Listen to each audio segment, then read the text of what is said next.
For the danger phase, we now draw against Witch Hills 4. We did very poorly. First of all, the Blasted Heath goes up. So we now have our first 6 on the board. If the Blasted Heath gets drawn again, and well, fortunately it will be in the discard pile for a while, I hope. If it gets drawn again, the Hand of Doom comes out. Oh. So there's a 6. I could flip that. And let's see, our terrible draw. So because we're outdoors, we drew a 2. Clouds of ash are seen on the horizon, kicked up by hordes of demons marching across the Blasted Heath. That's terrible. Let's see, we're going to encounter 4 monsters, and we will have an encounter card. So we will put that there. I will put that there to remind me that if we win the battle, we lower the danger level. I will draw an encounter card from the lowlands. This is a Wailing Ghost Child. Seems apt for Witch Hill. An ethereal floating child haunts your steps. Its mournful weeping and moaning echoes across the countryside. The adventurer in the space with the lowest luck, which would be the Fishy Confectioner, must take this card and it becomes a curse, all right? While you have this card, your hunting and stealth tests fail if you roll doubles, because of course the ethereal child is weeping and moaning. An adventurer in your space with a ghost ward, ghost flute, or puzzle prison. We have none of those, and I believe certainly the ghost flute and the puzzle prison are epic loots. The ghost ward, I'm not sure what that is. At any rate, if we had those, we could attempt to exorcise the ghost by doing this rest action. So basically, doubles during hunting and stealth. Hunting and stealth being how you manipulate the danger draw versus the danger level of a space. Hunt lets you track something down more readily. Stealth is how you hide from it. The Wailing Ghost Child just hangs out with the Fishy Confectioner for some reason. The Wailing Ghost Child, could we infer something like terrible? Like it's the child of the Fishy, it's the dead child of the Fishy Confectioner who drowned in the river? And then the Fishy Confectioner was framed for the child's murder, and she was tragically thrown into the dungeon at Brutalberg? Yes. Look, I just role-played all that. All right, so the ghost of the Fishy Confectioner's own dead child is now haunting her on Witch Hill, and will follow her around and make it difficult to hunt and hide from monsters. So actually, that does not trigger off yet. Hold the phone. First, technically this is during the encounter phase. First we are going to encounter, what was it, 3 monsters? No, 4 monsters. 4 lowlands monsters. 1, 2, 3, 4. All right, the first one is a black wizard. There you go. Looks like a Jawa. Wearing a Lone Ranger mask. Rally means he's going to immediately summon another creature. Command means anything that shares keywords, which will be, is that true? Other humans, other cults, other heretics, and other witches. I think so. So they'll all get +1. And summon means if he's alive at the end of the round, he'll get +1. He's got 5 hit points, and he goes after the character with the highest magic, of course, the Void Witch. Also on Witch Hill, a corpse golem. I think this is a construct, which means decay. If I'd improved it, would have done lots of damage to it. The fellow's got, 10 hit points. He is a dimwit, and the endless keyword means as long as there's a witch alive in the space, say for instance a black wizard, he can never be lowered below 1 hit point. Lowest magic, well, that's the Fishy Confectioner. Oh no, it could be the Fishy Confectioner or the fop. It'll be the Fishy Confectioner. We want to leave the fop free to use assault and try to tranquilize things, if we can at all do that. A leather dwarf. Human cult heretics is going to get a +1 because of the black wizard. Annoy, so you must guard. The highest strength is the Fishy Confectioner. And then penultimately, because we're about to have something rallied, A gifted cultist. Necro, all right. That means when he does wounds to you, you lose a point of experience. And he will attack the highest strength with a 4. All right, let me verify this command. That seems like it casts an awfully wide net. The command actually would give +1 to both the leather dwarf and the gifted cultist, which I don't want to happen.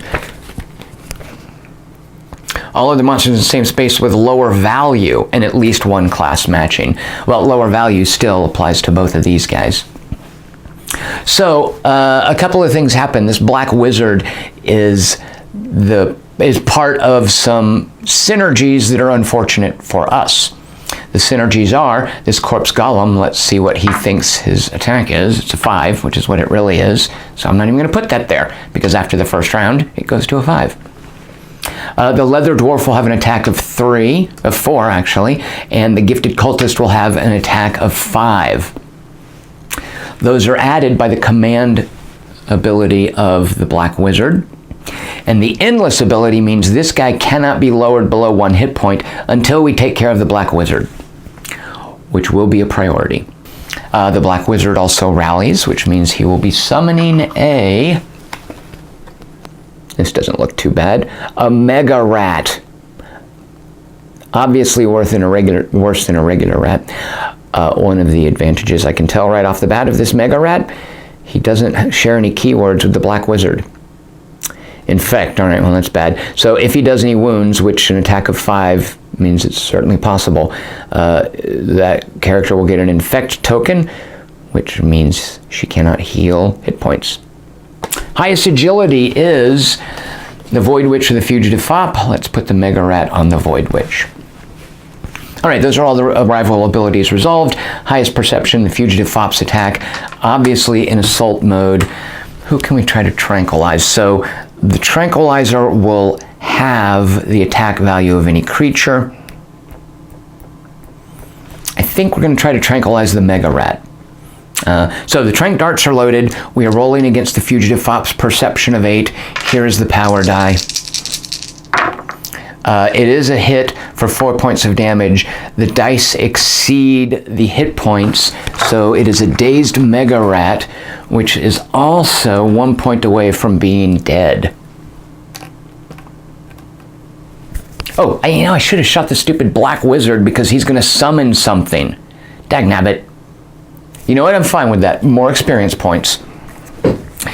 Now the Void Witch, obviously in defense mode. Yeah, so if I use the Mystic Shield, I won't be attacking this round, and therefore have no chance of killing the Black Wizard, and I've just resigned myself to a new creature arriving, which, fair enough. And plus, I wanted to kill the Black Wizard because of these +1s. Oh, whoops. All right, so in guard mode, meaning here's her defense roll, the power die goes to that. She's rolling against magic. Her magic check, as long as she hits a 9 or lower, the higher die is the number of wounds put on the Mystic Shield. That failed, which means we only defend with a 2. That also failed. That was terrible. So only defending with a 2 against 9 points of damage would put her at 7 wounds. And short of spending a lot of luck, which I could re-roll this and hope for a 1 through 4. I'm not going to do it. I'm going to take the 7 wounds. Is that a bad move? Let's find out. All right, and now the Fishy Confectioner, because we're about to add a 6th monster. Shoot a monkey. All right, dagnabbit. Again, my policy really, don't use your luck. And we've got a 6 on the board now. We should be saving luck if we spend 1.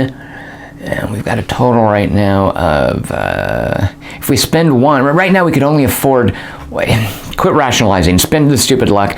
I'm re-rolling this die here so that hopefully the agility will hit. It did. It's a 7 or less. Blocking 4 damage means she's still infected, though. That's fine. I would rather take 1 point of damage than 7. She will not heal that point of damage in the first round.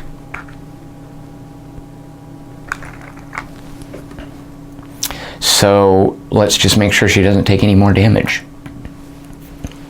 The Fishy Confectioner will definitely be guarding, which, if you recall, our shield, we can wield it, gives us 2 power dice. Those are for defense. The attack with a spiked maul will it won't ignore armor because she's not assaulting. It is rolling against a 7. And who do we want to kill first? Obviously the Gifted Cultist, because its hits, and it's attacking with a 5, are going to drain these experience points. Fortunately, there's nothing that I'm super keen to buy for skill-wise for the Fishy Confectioner. All right, rolling against 7s, here we go. A success with a 6 intervenes between all damage we would have taken. An attack fails. We are fine. Let's now see, that being the first round, who does the Black Wizard bring into the fray? A Gravekeeper. He's a 1/1 creature, doesn't seem that big of a deal. Berserk, all right, I don't like that. So he's going to have a 6 on his first round of attack. Highest Perception, we will go ahead and put it on the Void Witch. And the Berserk, let's just keep in mind that for 1 round is a 6 instead of a 4. All right, so the next round, starting with the Assault, I kind of like to daze this silly thing. Yeah, we're going to fire the Tranquilizer Darts at the Gravekeeper. Am I spacing on anything? No. I mean, we need to get rid of this guy sooner or later. It'll trim these down. If we daze this, it'll be less damage trying to get through on the Void Witch. So I think we are going to fire the Tranquilizer Darts at the Gravekeeper. Oh, you know, does it affect undead? No, it does not, and I bet that guy's undead. He is. Yeah, it's fine against that. It does affect vermin, right? Of course you can tranquilize vermin. It just doesn't affect constructs, ooze, swarms, or undead. All right, so we will instead use the Tranquilizer Dart on one of these fellas who is a threat to do damage here. They're a 5, a 5, and a 4. That necros, it's going to be endless. Maybe we should start doing damage on that. No, let's go for the Gifted Cultist. We're using the Tranquilizer Dart on the Gifted Cultist. With a perception of 8. That is a success. It also does 5 points of damage. So we didn't tranquilize the Gifted Cultist. We, killed it.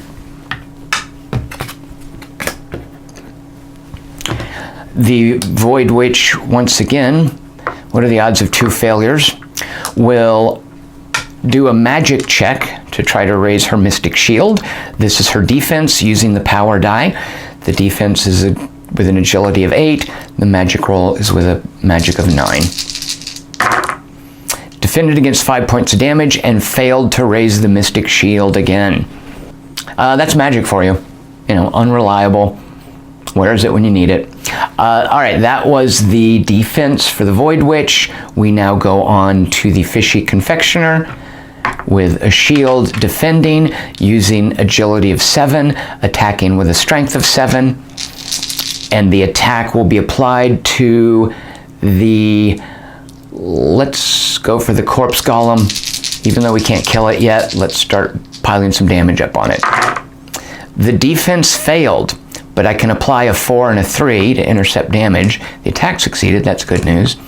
So I'll apply the 3 here and the 4 here, which means 1 point of damage is applied to the Fishy Confectioner, and 5 hits on the Corpse Golem. Oh wait, no, that's a 4, so 2 points of damage. Because the command from the Black Wizard, you'd think a dwarf wouldn't be human, but he is. They also share the cult keyword. And heretic, they're best buds. So turn that into a 4, so we defend there, we defend there. Either way, 2 points of damage are getting through. But we walloped the Corpse Golem nicely with our spiked maul. And guarded. Next round, we start with the assault from the Fugitive Fop. Well, we can't kill the Corpse Golem yet. We can't tranquilize the Gravekeeper. Let's go ahead and start attacking the Black Wizard and hope we accidentally kill it. Perception of 8. That's a hit for 3 points of damage. It is not higher, the attack roll is not higher than the wizard's combined armor and health, so no tranquilizing effects. Let's keep trying to get this magic shield raised. Magic of 9, defense of 8, power die applies to that. Yeah, I keep worrying that I'm going to fumble the defense roll. Let's see, did anybody get any damage through? No, because he's dazed. Oh, the Berserk guy already used his 6, right? So we remove that. He's just a 4. No damage gets through. And once again, failing. Oh, no, 9 means we succeeded. The higher we put 5 wounds here. That is quite the Mystic Shield. All right, the Fishy Confectioner now, guarding against the Corpse Golem and the Leather Dwarf. We can't kill the Corpse Golem, but we can do more damage to it. Attack with a strength of 7, defend with an agility of 7, get 2 of these dice because of the shoddy shield. Oh, shoot a monkey. My agility, oh, no, right. Yeah, actually my agility is 6. I hope I didn't screw that up before. We are going for the Corpse Golem. So the attack failed bigly, that failed bigly. That's going to defend against 5. That's 1 point to defend against these 4, so 3 points of damage from 2 to 5. All right, next round is starting with the Fugitive Fops. Tranquilizer darts. Let's go ahead and try to finish off the Black Wizard. And I'm actually going to unload the darts just because I'm scared of getting a 12. That is a hit for 3 points of damage. Kills the Black Wizard. Now the command ability doesn't give him a +1 anymore, and we can finish off the Corpse Golem. We do have 5 points on the Mystic Shield, which makes me much more comfortable. Not comfortable. I was going to say not comfortable enough to use the Sacrificial Dagger in an assault, but I'm pretty sure even if the dagger inflicted a point of damage, because she's infected, she wouldn't recover any wounds. The infected prevents all wound recovery. Is it just a recovery roll? Yeah, pretty straightforward. It just says never remove wounds. So there's no point assaulting. This will be her agility attack with an 8. This will be her defense with an agility of 8, and the power die applies to defense. She will, of course, apply... she will, of course, apply her attack to the Gravekeeper, who's coming at her with a 4. The rat is dazed, so it's only coming at her with a 3. That succeeded, that failed, but we... Shoot a monkey. So we have 3, 4... So we have 7 points of damage incoming. This will reduce it to 5. Shoot a monkey. Well, she's hurt. She's already infected. However, this hits and kills the Berserker. 1 point of armor means it's only 4 points of damage, and he's only got 4 hit points. On to the Fishy Confectioner's guard. 2 dice. Rolling against an agility of 6, not 7, 6 because of the shield. You know, I actually am going to apply an interface mod here and attack him with a strength of 7. Oh, I didn't say who, but obviously the Corpse Golem. The attack does succeed. That's a huge failure, and we now discard the shoddy shield. Yeah, remember I said I had an interface mod to remind myself about the agility? Not a point, no point doing that anymore. Now, do I use a point of luck to re-roll? This is very helpful. No, never spend luck. Never, ever, ever spend luck. Always, always, always save luck. ADBSL. If you remember one thing from all of these hours of video, just remember this. Always be ABDSL. Always be don't spending luck. All right, we're going to have to let go of it. No, I don't want to. Yeah, it's all right. It broke. The shoddy shield broke. We got a 12 in defense. These 2 dice, however, will intercept. The 3 intercepts the Leather Dwarf. The 4 intercepts all but 1 point of damage from the Corpse Golem. The 5 kills the corpse golem. I know later on I'm going to be regretting not spending that luck. All right, next round. Fugitive Fop, let's see, let's finish off, let's go for the Leather Dwarf. This Mega Rat's going to do nothing with this Mystic Shield popped here. Perception of 8. Great roll, critical success. So that's the weird thing about this game is you want low rolls because they're more likely to succeed, but you don't want them too low because then they're not very effective. But 5 points of damage will definitely take, which kills the Leather Dwarf. The Void Witch will not necessarily to heal, but just because this thing might do 5 points of damage, which would get through the Mystic Shield, well, which would not get through it, but would deplete it. But I'm more interested in making sure to get a hit, actually any hit, doesn't matter. All right, so we're going to, in case I roll double 1s, we are on guard because the assault here couldn't help us. The attack hits with an 8, kills it, and we do intercept any damage. All right, that wasn't so bad, because look. Now we get to do this. Witch Hill's getting safer and safer. 2 experience, 1 gold. I never got hit by the Necro, right?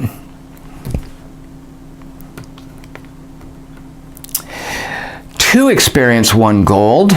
Wasn't 10 what we wanted to hit? Yes. Wait, 1 gold. Yeah, the Gravekeeper has a gold. Who knew a Mega Rat wouldn't be carrying any gold?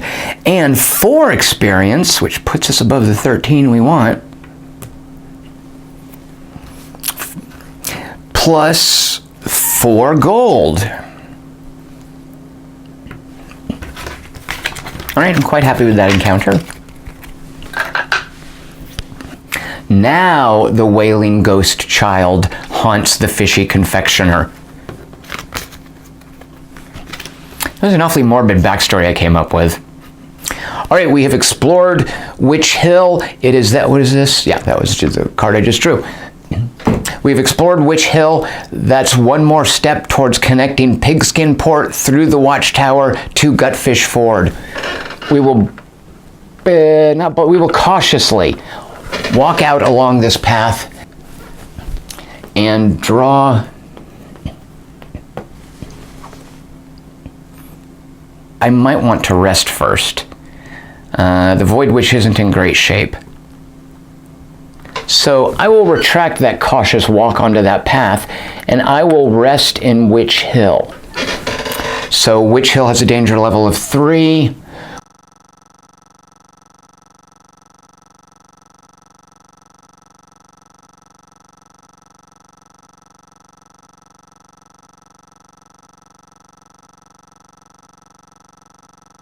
Yikes. All right, so here you're going to see a stealth check, and the Wailing Ghost Child might actually come into effect. All right, first of all, the Sunken Village. So I just flipped this to a 6. You'll note Sunken Village, not a town like you might expect, because it sank. Now, we are in a strength, we are in a, oh, no, we're at a danger level 3. We drew a 3. If we successfully stealth, we can reduce that card to a 2. No, increase the card to a 2. It's super counterintuitive. Guess who doesn't have to make a percent? Oh wait, does she just not make one? You don't have to roll for stealth. So the Fishy Confectioner, oh, how perfect a synergy is that? The Fishy Confectioner might have a Wailing Ghost Child dogging her steps, messing up her stealth rolls, but she's wearing a night cloak. What does she care? Perception checks here are both 8s. What is it? I think if more of them fail than succeed. Let me check the precise terminology because we're making 2 of them. Oh no, I was thinking of hunting. Yeah, hunting, if more adventurers pass than fail, the hunt is successful. Stealth, each adventurer may attempt a perception check. If every member of the party passes, the effective danger level is lowered. All right, so here's the Fugitive Fop's 8 successes. A success. The Void Witch is 8. Oh. So for whatever reason, the Void Witch was just making a ton of noise. And let's see what notices us. So this fires off. We're going to have an encounter. Let's draw that first, see if it's immediate. The lowlands encounter is a resolve immediately. We are outdoors, so what we resolve is an eerie silence. This is a weird one, I seem to recall. You freeze in your tracks as the air around you falls silent. The rustling of tree limbs in the wind and the constant buzzing of insects have suddenly ceased. If you're in cautious stance, which we are, no, we're immune to ambush. So if we draw anyone who ambushes us, that's great. How many are we drawing? Oh, good Lord, 4. All right. 4 lowland monsters.